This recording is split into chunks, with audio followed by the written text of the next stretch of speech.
Here's everything I ate in the 24 hours after my bodybuilding competition.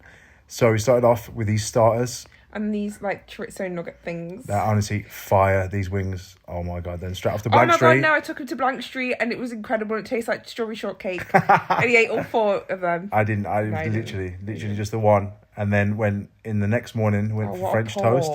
Look at that pour. Wow. 10-10. Oh no, he starved me with Joe in the juice for 4 months and wouldn't let me go. There's a KD sandwich for all you featuring because dirty he was getting fingernails. skinny and that. Yeah, I was getting too skinny. Then Kenya cooked this oh my God, storm up. Such a good cook. And then finished the night with Ninja Creamy. And that's the day done. Fat shit.